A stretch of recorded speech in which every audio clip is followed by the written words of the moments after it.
Nah, supaya kita pandai untuk menaklukkan sifat iblis. Menaklukkan sifat iblis bagaimana? Ya kita sendiri yang berupaya. Dengan tadi apa kita aneh, aneh. Wih, astagfirullahaladzim. Ini.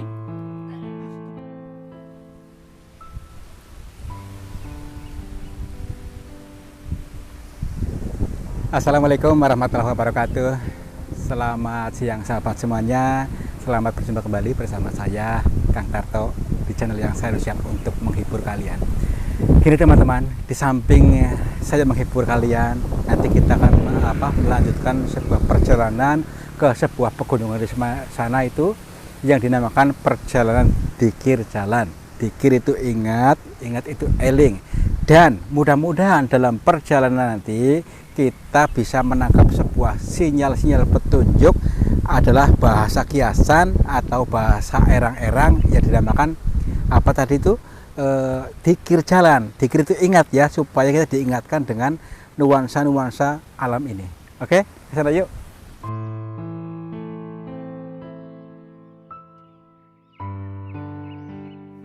Waduh, curam banget tuh, perhatikan. Astagfirullah. Ya makanya itu dia coba tuh. Tadi kayak nggak kerasa tuh udah tinggi banget tuh, astagfirullahaladzim. Alhamdulillah sampai sini ya. Aduh. Berarti saya nggak sia-sia ngajarin ini ya. Sembarangan ya. Alhamdulillah teman-teman, ini adalah sebuah pelajaran juga ya. Jadi kalau kita mau dinaikkan derajatnya itu harus tadi pertama tuh harus berani ya. Yang kedua tuh harus wani pahit juga, berani pahit, berani perih, ada tekad niat gitu aja. Kalau nggak niat tapi nggak dilaksanakan ya tidak akan wujud. Seperti kalian punya keinginan membeli mobil ya, tanpa ada upaya dan tidak dilaksanakan ya tidak akan mewujud. Ya dengan praktek-praktek apalah, maksudnya bagaimana caranya supaya kita bisa terbeli mobil. Harus ada gerakan, aksi ya. Di mana ada aksi, di situ ada reaksi. Itu loh maksudnya ya. Alhamdulillah nih perjalanan ini luar biasa. Tapi ada resikonya. Tapi kalau kita takut pada resiko, ya udah kita nggak dapat apa-apa. Karena segala sesuatu itu ada resikonya. Seperti tadi, resikonya itu jatuh ke sana. Tuh resikonya. Tapi ya harus nekat dan juga tetap waspada gitu. Oke. Alhamdulillah. Ternyata di sini di atas tebing teman-teman. Ini pas gua nih di pintu gua. Alhamdulillah. Gua ini tinggi sekali di atas tebing.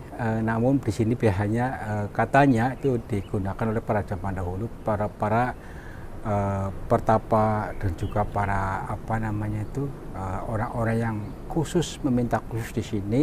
Dalam hal berdoa gini, tidak selalu bertapa.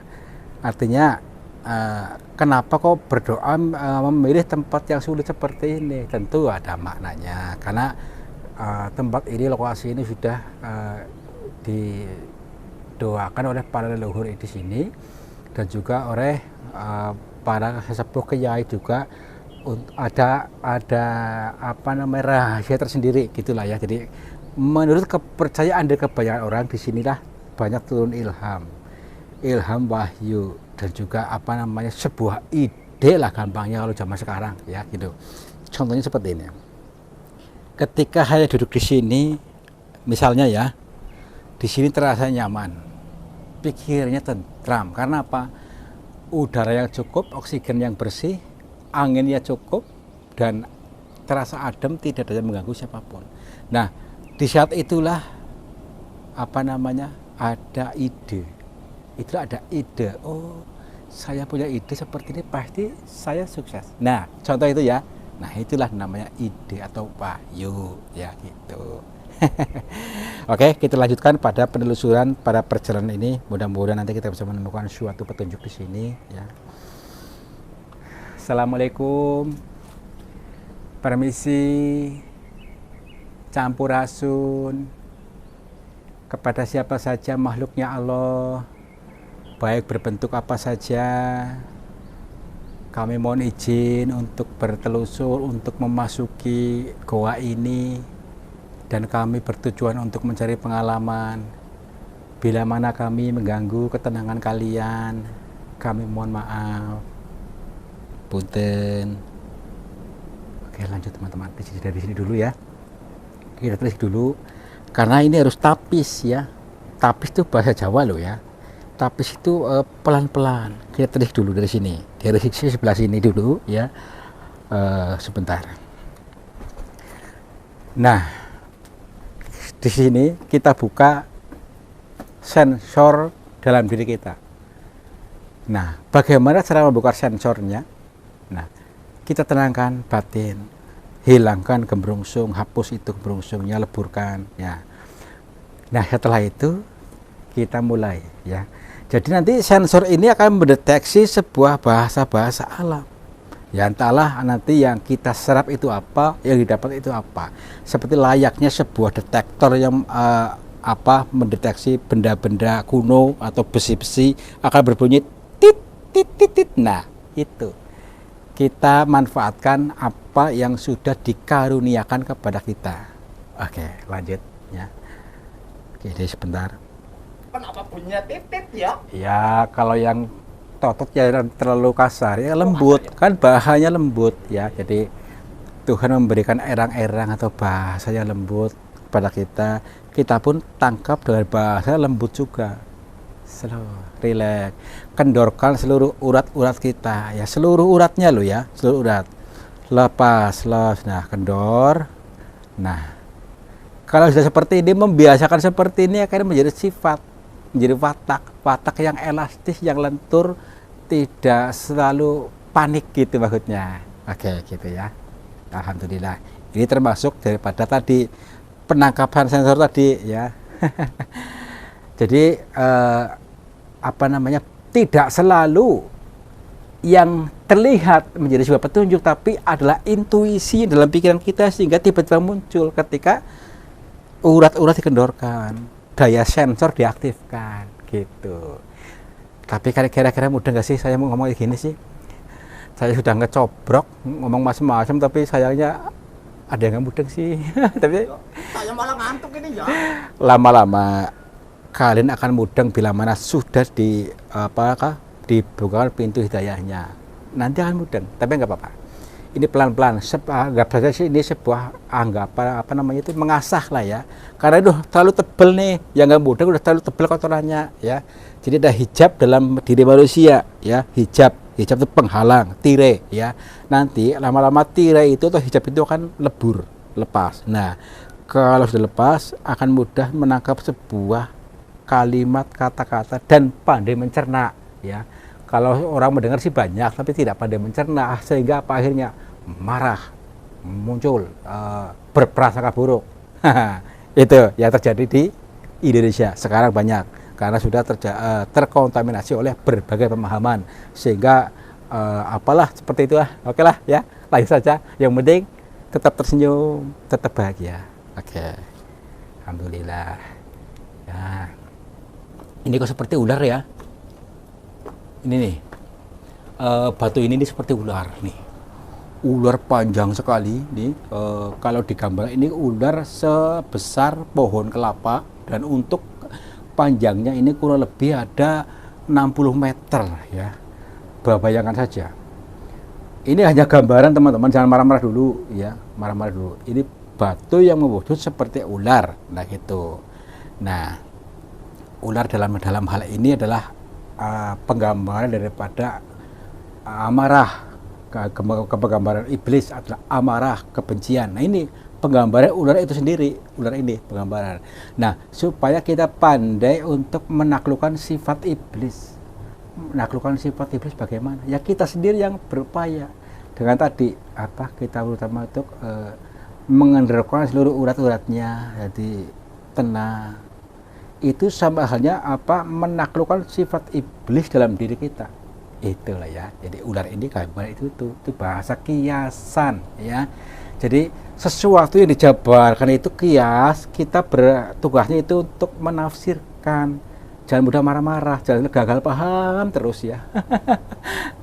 Tapi tenang, kita hadapi dengan tersenyum saja, karena mereka itu masih dungu, belum dibuka pintunya. Saya maklum dan mungkin lama-lama akan mudeng. Kita asuh saja ya. Lanjutkan ke titik berikutnya. Alhamdulillah. Ini bahaya nih, ada kampret-kampretnya ini nggak ada ini ya. Bahaya ada kampret di gua-gua seperti ini. Kampretnya kemana ini? Kemungkinan lagi hijrah. Hijrah itu berpindah tempat untuk menenangkan diri ya, di situ kemungkinan ya. Jadi sama kita pun gitu, ketika kita lagi kondisi tidak nyaman boleh hijrah ya, hijrah atau berpindah tempat, berpindah posisi. Tapi yang jelas utamanya kita hijrah dari sifat buruk ya, hijrah dari kekuasaan iblis dalam diri. Nah, kalau kita tidak berupaya, tidak akan bisa. Kenapa? Terlalu kayeman dalam situasi atau sifat seperti ini. Sifat iblis itu yang suka marah-marah, suka berprasangka buruk pada orang. Nah, ini tanpa kita sadari, barangkali kita terlalu nyaman bersahabat dengan iblis. Ciri-ciri orang yang bersahabat dengan iblis adalah orang yang mudah marah-marah, ya. Tidak mau tahu, tidak mau mencerna sebuah pemahaman, ya. Padahal sudah contohkan, makanan saja harus dicerna, dimamah biar lembut. Kalau udah lembut boleh telan, gelegak, enak. Kalau masih gelondongan, ditelan, nanti akan gumoh muntah lagi. Nah, karena nggak enak. Ya itu karena orang yang gagal paham seperti itu. Gagal paham tanpa dicerna sebuah pemahaman itu, ya. Seperti halnya kalian sedang melihat video ini nih, mungkin dia gagal paham juga. Oke lah, yuk lanjut aja. Nih, dengar gak suaranya? Suara apa itu? Ini nih, astagfirullahaladzim. Tuh, perhatikan dulu nih, tadi dulu. Ya gak samar-samar nih. Nih, dia kayak orang. Coba kameramen lihat nggak di sini nih? Oh, soalnya gue lihat apa ini ya? Ini mangga mahujat dengan nih kayak orang pakai baju merah nih. Perhatikan nih. Tenang, kameranya tenang. Tuh, ya kan? Astagfirullah. Permisi. Ini orang bukan. Astagfirullah. Permisi Pak, Mbak, maaf. Tuh. Dari sini suaranya. Astagfirullahaladzim. Tar dulu. Agak merinding nih. Tuh. Masa ada orang di dalam batu? Tar dulu. Lewat mana orangnya masuknya? Astagfirullahaladzim. Tuh kan kena jelas banget nih pokoknya nih. Maaf ya. Nanti. Nih. Ini matanya. Ya. Maaf. Ini mulutnya. Maaf. Punten. Maaf. Astagfirullahaladzim. Tuh kan, jelas banget tuh, kayak pakai baju merah tuh, cuman agak itu samar-samar. Kayak mimpi gak sih? Tuh kayak mimpi saja. Waduh, aneh. Wih, astagfirullahaladzim, ini, astagfirullahaladzim, tuh kan, loh, ini bener kan? Astagfirullahaladzim. Loh, aneh. Punten Pak, Mbak. Loh, ada dua. Oh, ini pindah ke sini. Astagfirullahaladzim. Misi Pak. Assalamualaikum. Misi Pak. Kok lagi ini dan itu lagi nyanyi nih.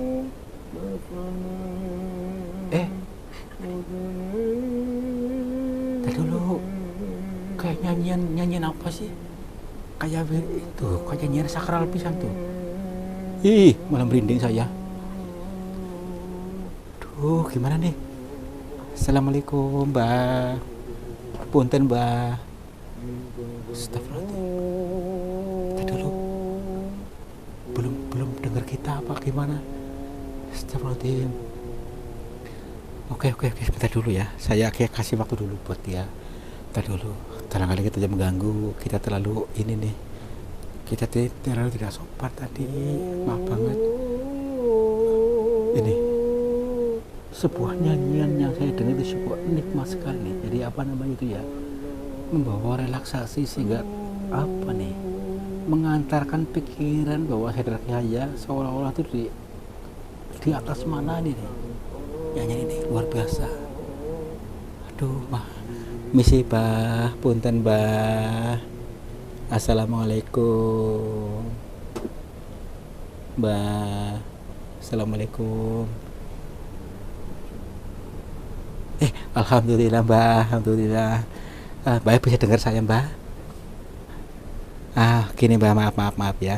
Jadi kami mohon maaf sekali bila apa namanya, kami mengganggu mbak dan kami di sini bertujuan tadi untuk jalan-jalan aja mbak. Perkenalkan, tepangaken, nama saya Tarto, nggih. Saya dari Cilacap. Nggih, mohon maaf bila kedatangan kami yang tidak sopan, Mbak. Nggih. Kalau boleh tahu ini sama siapa? Oh, maaf. Mbak orang Jawa nggih. Nggih. Saya kenapa Mbak teng mriki, Mbak? Nyuwun sewu.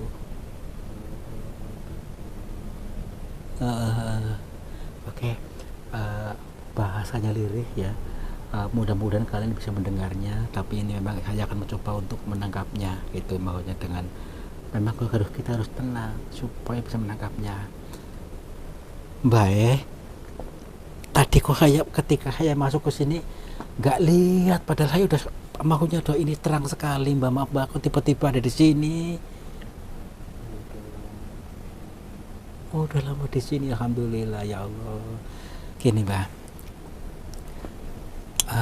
baik, aslinya mana mbak? Oh, oke. Tadi kalau nggak salah ini dari daerah Jawa Timur kalau nggak salah nih ya.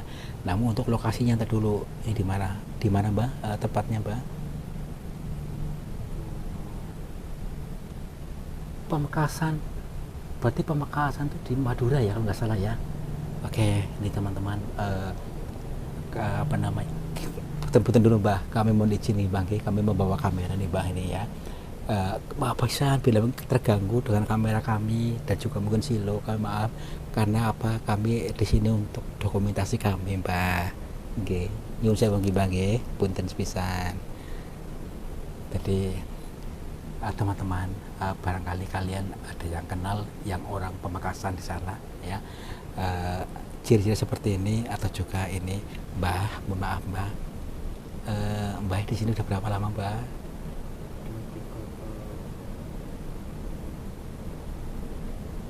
Kalau nggak salah denger ya 30 tahun kalau nggak denger ya, kalau nggak salah dengeran apa ini lirih pisan kayak gitu. Oke mbah, kenapa kok tadi mbah kok bisa ngilang mbah, maksudnya saya nggak lihat, apa memang mata saya yang tertutup ataukah memang mbah yang bisa menghilang gitu.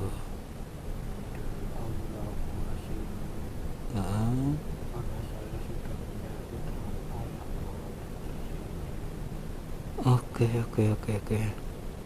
Alhamdulillah teman-teman ya, memang ini apa namanya tuh, dunia ini tuh penuh dengan misteri ya, misteri yang samar, yang rugi bila mana kita tidak bisa mencernanya, seperti yang beliau katakan tadi ya, apa namanya, sebuah pengalaman yang memang kalau dilihat itu hilang, itu adalah penggambaran saja atau bahasa kias yang mana kita harus berusaha untuk bisa yaitu menghilangkan semua kesusahan, menghilangkan semua apa namanya cemas itu yang membuat kita tersiksa, itu maksudnya. Jadi beliau mencoba untuk menenangkan diri di sini, menenangkan dalam bertapanya. Namun sebagai manusia kayak kita zaman sekarang, mencontoh tapi tidak harus dengan cara seperti ini. Kita punya cara masing-masing. Sepertinya kita yang Islam itu dengan beribadah, sholat 5 waktunya, sholat malamnya dilakukan, maka akan terjadi apa namanya itu, ketenangan batin. Setelah tenang, mungkin apa namanya, hal-hal yang menenangkan akan datang gitu. Nggih, Mbah, matur punten sekali nggih, Mbah. Alhamdulillah. Kok Mbah nggih, Mbah, tadi ketika saya melihat Mbah itu Mbah saya dengar sedang nyanyi-nyanyi atau memang sedang apa, Mbah? Maaf. Ini lagi subuh. Heeh. Heeh. Kewajiban alam sini hari kita semua orang harus bersulit dan berzikir. Heeh, oke. Gini teman-teman, beliau pun sedang melakukan zikir dan zikir itu diiringi dengan nyanyian. Ya, katanya nyanyian itu sebagai untuk menurunkan gelombang otaknya, ya, menurunkan gelombang otak dengan cara bernyanyi-nyanyi seperti itu supaya tenang, supaya kalau sudah tercipta mewujud gelombang otak turun nanti akan mudah menerima sebuah bisikan alam atau bahasa-bahasa alam yang lembut atau juga sebuah petunjuk buat kita gitu. Ini luar biasa teman-teman. Ini buat kita yang kalian yang sukanya marah-marah terus, yang sukanya gembrong-sungan terus, bisa kita hibur dengan cara bernyanyi ya sesuai kita. Tapi bernyanyi itu yang enak-enak, maksudnya yang positif. Jangan bernyanyi yang selalu nyanyi sedih-sedih, nanti kita kok terbawa sedih. Menjiwai yang bahagia saja, yang membuat kita gelombang otak kita turun. Bisa dengan cara sholawatan ya, itu akan menurunkan gelombang otak. Nah gitu, nanti setelah turun akan terasa nyaman, tentram, damai, dan setelah itu kita boleh minta bersama Tuhan, sama Allah dengan doa kita. Alhamdulillah ya Allah, saya akhirnya bisa terbeli mobil, akhirnya saya bisa membangun rumah. Itu loh, meskipun belum punya, tapi anggaplah seperti itu, maka kan terjadi. Itu yang saya maksud. Kira-kira sampai sini mudah nggak? Nah, mudah-mudahan kalian mudeng ya. Ini sebuah petuah ini yang disampaikan oleh beliau ini luar biasa. Nah ini teman-teman, alhamdulillah. Mbah gini, sebelum Mbah di sini ya, dulunya Mbah mungkin pernah bekerja, Mbah mungkin bekerja apa atau mungkin punya usaha apa, Mbah?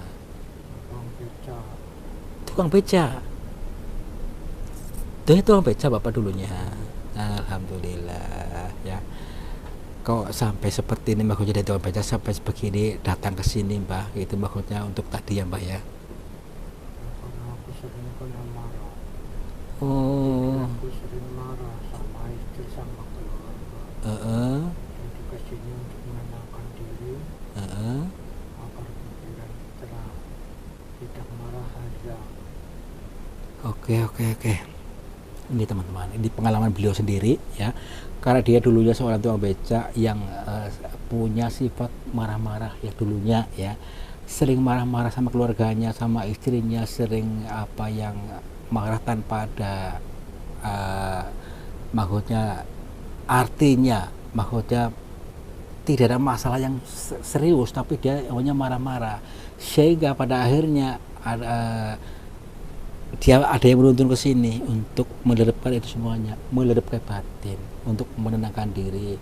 Nah setelah itu mungkin akan mudah petunjuk yang ada kalau sudah tenang gitu. Ini luar biasa nih buat kita teman-teman juga ya, yang saat ini suka gembrung-sungan, suka marah-marah. Boleh kita dengan cara berupaya sendiri dengan cara sholat malamnya ya. Karena apa? Sholat malam di sepertiga malam itu banyak sinyal yang tertuju pada kita, ke Tuhan, sehingga nyambung. Karena apa? Di saat itulah orang-orang pada tidur, di orang-orang lain pada tidur kita bangun, sehingga banyak akses yang menuju itu mudah, menuju Tuhan. Itu maksudnya. Contoh saja yang mudah, yang simple. Pada jam-jam segini itu sinyal HP itu lagi tumbrungan banyak yang memakai. Jadi kadang-kadang tulit ataupun kadang-kadang terputus sendiri karena sinyalnya susah. Tapi kalau malam karena orang-orang bertidur, dari sinyal tidak diaktifkan. Jadi akhirnya kita punya sinyal ke Tuhan, ke Allah Subhanahu wa taala, sehingga nyambung.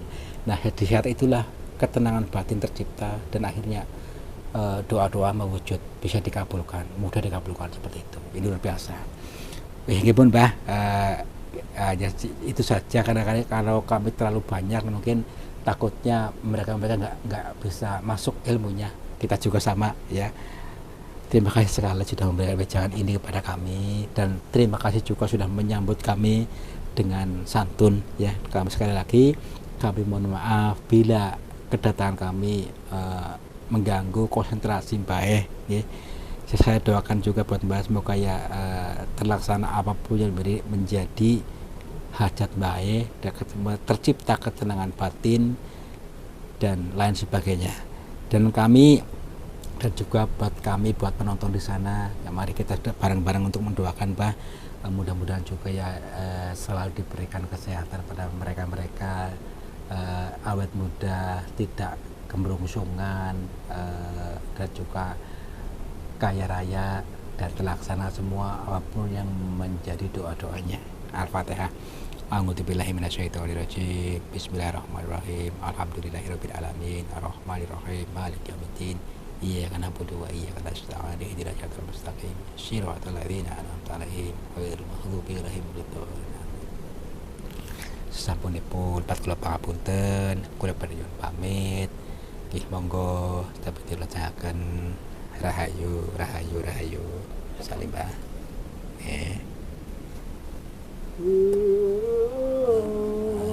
Monggo yuk. Udah yuk. Udah, alhamdulillah.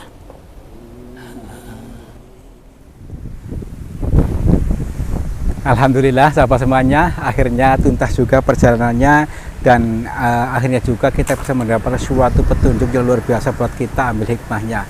Untuk itu mari kita mulai dari sekarang untuk menenangkan batin kita supaya tidak gembrungsungan, supaya tetap tercipta suasana yang tentrem, adem ayem dan ngayomi sesama. Itu saja. Terima kasih sudah menonton. Mudah-mudahan kalian terhibur. Wabillahi taufiq wal hidayah. Wassalamualaikum warahmatullahi wabarakatuh. Selamat mur. Cibar cibur.